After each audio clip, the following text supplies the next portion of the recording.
ുകൊണ്ട് വിശാല മനസ്കത കാണിച്ചു.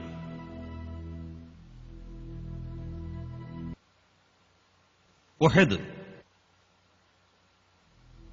പ്രവാചകൻ വളരെയേറെ മഹാമനസ്കനായിരുന്നിട്ട് പോലും ഖുറൈശികൾ അടങ്ങിയിരിക്കാൻ തയ്യാറായില്ല.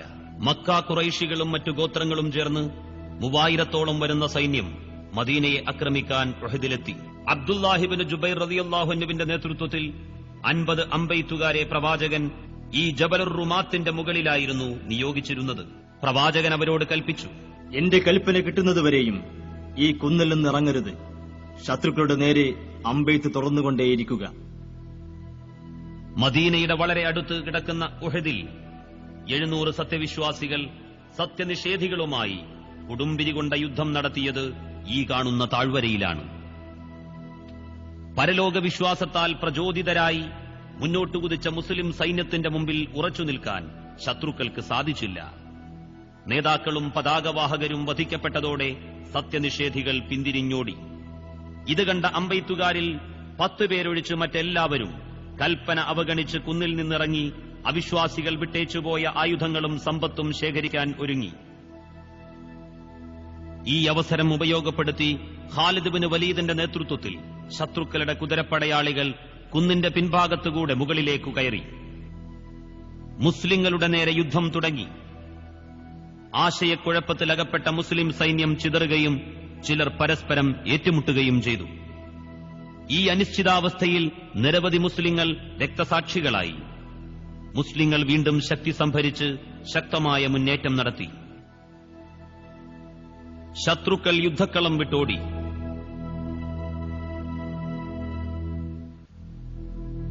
ഉഹദിലെ 60ഓളം രക്തസാക്ഷികളുടെ ഖബറുകൾ സമനിരപ്പായ ഈ മതിൽക്കെട്ടിനകത്താണ്. മധ്യത്തിലുള്ളത് പ്രവാചകന്റെ പിതൃവ്യൻ ഹംസത്ത് ബിൻ അബ്ദുൽ മുത്തലിബ് റളിയല്ലാഹു അൻഹുവിന്റെ ഖബറാണ്. പരലോക വിജയം ലക്ഷ്യമാക്കുമ്പോൾ വിജയവും ഭൗതിക താൽപര്യത്തിന് പ്രാധാന്യം കൊടുക്കുമ്പോൾ പരാജയവും സംഭവിക്കുമെന്ന പാഠമാണ് ഉഹദ് നൽകുന്നത്.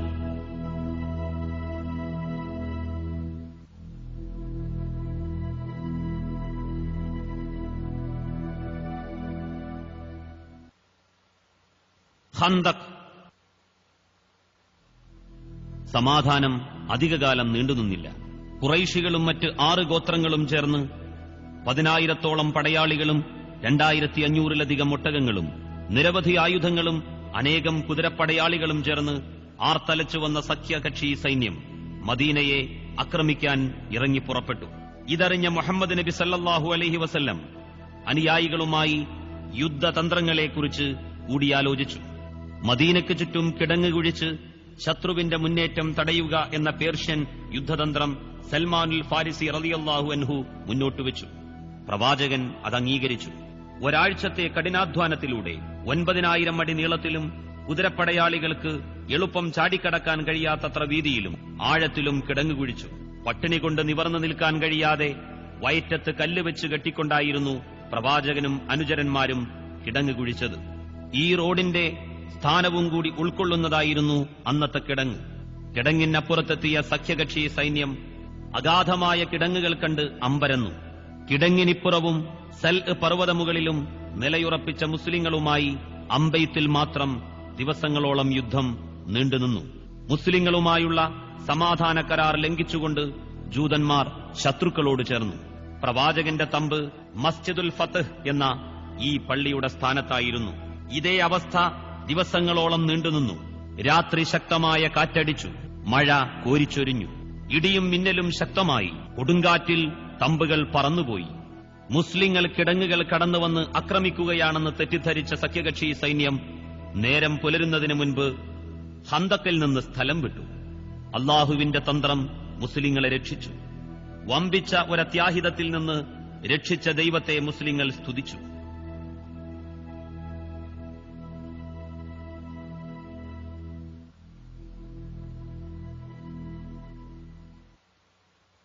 ഖൈബർ.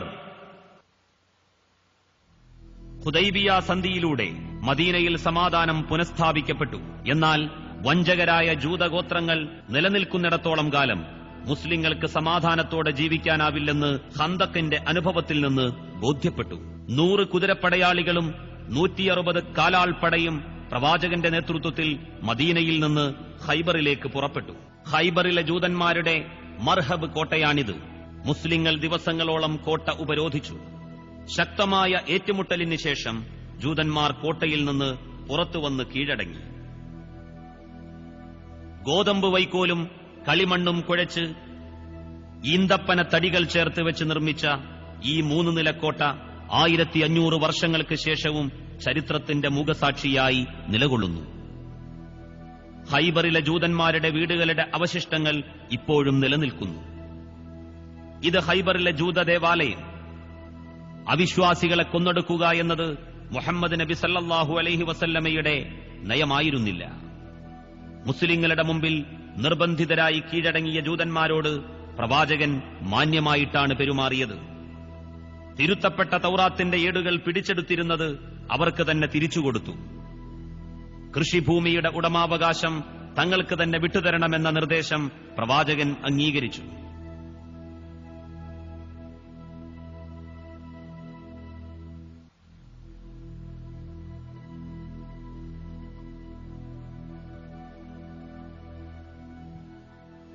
ജൂതന്മാരുമായി സമാധാന കരാർ ഉണ്ടാക്കിയ ശേഷമാണ് മുസ്ലിങ്ങൾ ഖൈബറിൽ നിന്ന് മടങ്ങിയത്.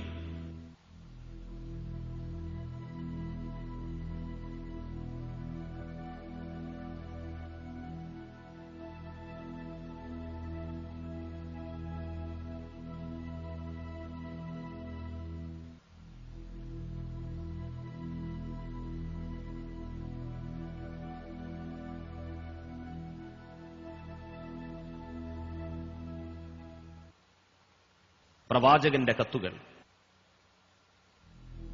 മുഹമ്മദ് നബി സല്ലല്ലാഹു അലൈഹി വസല്ലം ലോകത്തെ മുഴുവൻ സത്യവിശ്വാസത്തിലേക്ക് ക്ഷണിക്കാൻ നിയോഗിക്കപ്പെട്ട ദൈവദൂതനാണ്. ബഹ്റൈൻ ഭരണാധികാരിയായിരുന്ന മുൻദിർ ഇബ്നു സാവിഖ് പ്രവാചകനയച്ച കത്തിന്റെ പകർപ്പ്. ഈജിപ്തിലെ മുഖൗഖിസ് രാജാവിനെ ഇസ്ലാമിലേക്ക് ക്ഷണിച്ചുകൊണ്ട് പ്രവാചകൻ അയച്ച കത്തിന്റെ കോപ്പിയാണിത്. കയ്യെഴുത്തുകൾ പ്രവാചകന്റേതല്ല.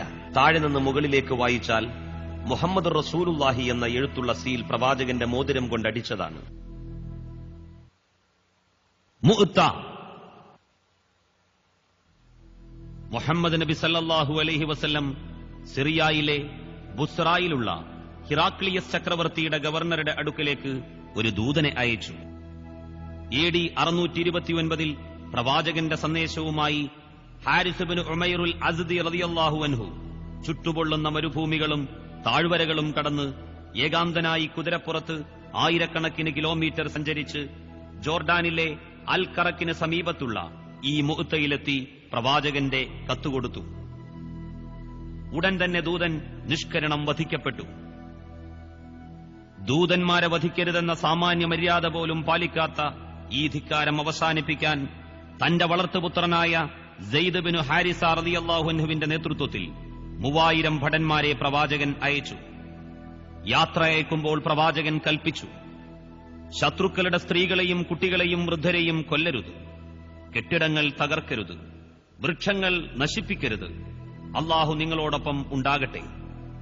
മദീനയിൽ നിന്ന് പുറപ്പെട്ട സൈന്യം ശൂന്യമായ ഉത്തര അറേബ്യൻ മരുഭൂമികളിലൂടെ സഞ്ചരിച്ച് ഇപ്പോൾ ജോർഡാനിൽ ഉൾപ്പെടുന്ന മുഅ്തയിലെത്തി.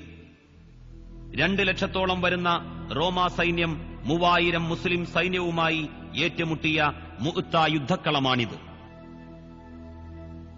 ഉമവിയ ഭരണാധികാരിയായ അബ്ദുൽ മലിക്കിന്റെ ഭരണകാലത്ത് നിർമ്മിച്ച സ്മാരക മന്ദിരത്തിന്റെ അവശിഷ്ടങ്ങളാണ് ഇപ്പോൾ അവിടെ കൂടിക്കിടക്കുന്ന കല്ലുകൾ. പ്രവാചകന്റെ പതാകയുമേന്തി ശത്രുമധ്യത്തിലേക്ക് കുതിച്ച സെയ്ദ് ബിനു ഹാരിസ ധീരമായി രക്തസാക്ഷിത്വം വരിച്ചു. ഉടനെ ജഅഫർ ബിൻ അബീ ത്വാലിബ് റളിയല്ലാഹു അൻഹു പതാക ഏറ്റുവാങ്ങി ശത്രുമധ്യത്തിലേക്ക് തുളച്ചുകയറി.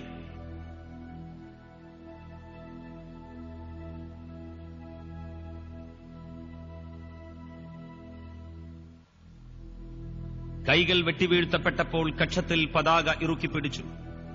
കാലും ഇതേ സ്ഥാനത്ത് വെട്ടിവീഴ്ത്തപ്പെട്ട് അദ്ദേഹം രക്തസാക്ഷിയായി.